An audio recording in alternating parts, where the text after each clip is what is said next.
let's move straight, Bukola, to the next one. We're not going on break. We're sitting on this. Now, that is a lawyer. Comfort is resting. We have someone who was on that plane. I think he said he was sitting on the same row, on the other, on the part of that row. He's a lawyer, he's a legal practitioner and a passenger on that Ibom Air flight from Uyo to Lagos. David Ogebe joins us virtually. Mr. David, thank you so much for coming on the program. Thank you. Good morning. Thank you for having me. It's good to have you coming. I'm also excited to the fact that you're a lawyer. So we saw your statements. You released your statement, and I wish I could get to part of that statement maybe later. But you gave your own account of exactly what played out. If I summarize that statement, you were basically saying this lady was triggered. At no point did she refuse. But I'm not going to speak for you. You were on that flight. So tell us, where were you seated, your seat number, where was she seated, and what exactly happened that things escalated to the point? Because what you're going to tell us now is what none of us is... So none of us is privy to what you're about to tell us now. We've only had a statement from the Ibom Air, and now a lawyer who was not in that plane but briefed by Comfort has spoken, but you are an eyewitness. So, Barrister, tell us what played out. Okay, thank you. Yes, I'm a lawyer, but I'm appearing this morning, and I'd like to just stick to that. Now, I was sitting to her immediate left. So I was on the aisle seat to the left. She was on the aisle seat to the right. So my seat number was 14B. There was a gentleman to my left who was on 14A. So her own seat number should be either 14C or D. I think the window seat is 14D, while she was 14C on the aisle. So we're right next to each other, and it was a small plane. So I think the distance between us was no more than 2 feet. Yeah, so I heard everything. I saw all that transpired. And yes, she was triggered. Even though the lady, the air hostess, the second air hostess who was speaking to her, was directing all her instructions to her, just me sitting down there, I actually felt humiliated myself, just looking at the way the lady was being spoken to. To be fair, Ibom Air instructed very clearly. The first air hostess that came instructed very clearly, no airplane mode, no airplane mode, switch off your phone. After takeoff, then you can put on and put flight mode. So it was very clear. The first air hostess addressed us on the emergency exit road protocols. After she did that, she spoke to Ms. Emerson and said, please switch off your phone. She told her twice, and then this first air hostess left to continue her duties. The second air hostess, who is the one blocking exactly who is being shown now, that second air hostess now came towards us in the emergency exit and stood, even from her posture, see that she came for trouble.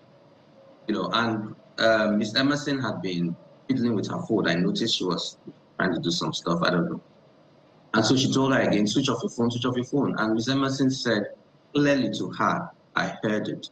She said, please, the buttons on my phone for switch off are not working. They are not working, so I don't know how to switch it off. And the woman said, no, switch off your phone. So that back and forth went on. So at a point, that's the second air hostess said, look, you're even using an iPhone. So you don't need a button to switch it off. So the lady said, okay, I don't know how to do it.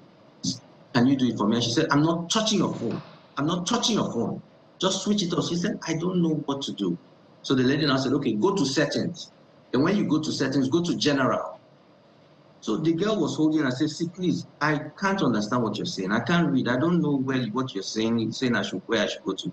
The woman, the second air hostess now told her, I don't have time for your nonsense. Please just switch it off. She said, I don't, okay. Mr. Martin now asked, okay, can you spell the general? So the air hostess started actually saying G, okay, G, then E. So that was the point that the gentleman on my left and I said, come on, what's going on?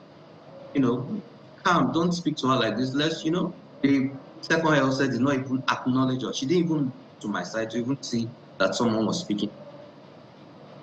So at that point, I asked the gentleman to arrive. I said, please, can you just help this lady? You know, I don't use an iPhone. I've never used an iPhone, so I'm not too familiar with settings and all of that.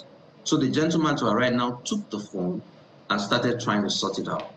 So when that was going on, Miss Emerson started talking to the second air hostess. I said, why are you embarrassing her like this? Why? I mean, why? And then the air hostess told her, you better keep quiet now. If you say another word, I will deal with you. That was when Miss Emerson flared up and started cursing. I cannot say the things that she was actually saying because the language was very flowery and X-rated, I can't say.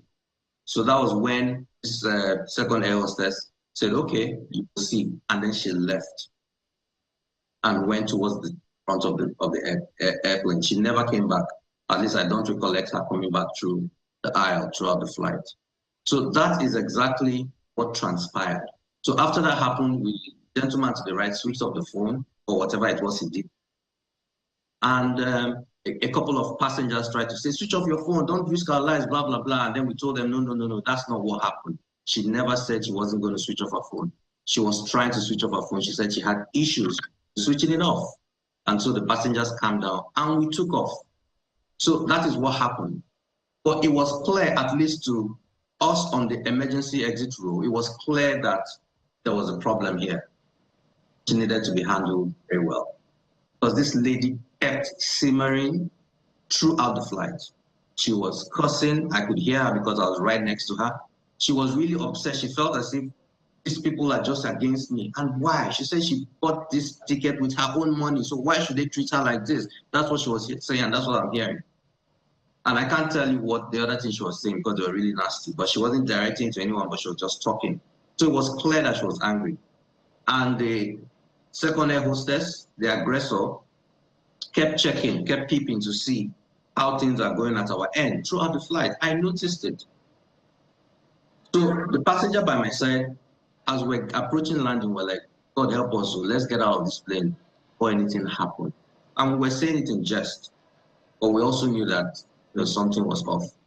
We're so worried that I discussed with him. I said, okay, when they were telling us to stow away and put everything ready for landing, the lady didn't even hear any of that. I told her, I said, we're landing, is switch off your phone, put it away. Then the second air hostess, the first air hostess, the very polite and amiable and professional one came, helped her to stow away, helped her take her purse, put it in the cabin on top, and was very professional. So all of that happened, and then the plane landed. Once the plane landed, the first air hostess, the professional one, came to the front and started disembarking by room. Just before it came to our turn, Ms. Emerson left and went back.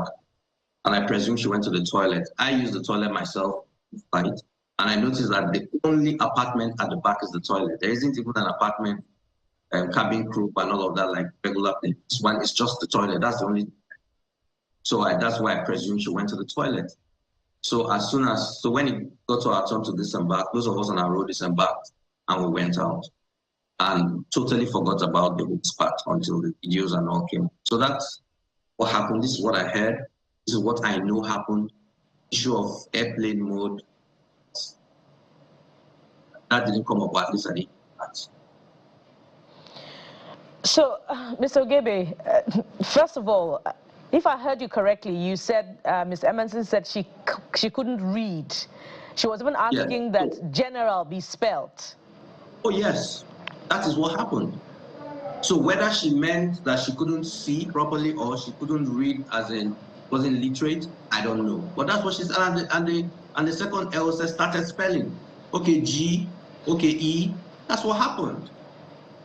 Okay, but because in subsequent interactions, she didn't sound like somebody who wasn't educated. So I just wanted to put that out, for a clarity, if we can get clarity from that.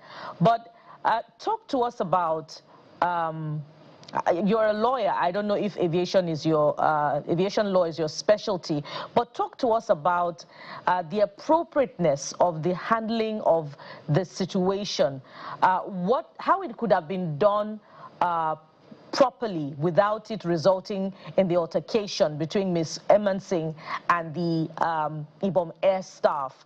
How should they have handled it if they were going to read her the implications of what had happened and how it could have been better managed, so to speak? Because other aspects to this conversation are to the effect that even in international flights, once phones are either switched off or put on flight mode during takeoff and landing, phones are often used, with the internet connectivity provided by the airline. So I'd like you to speak to that.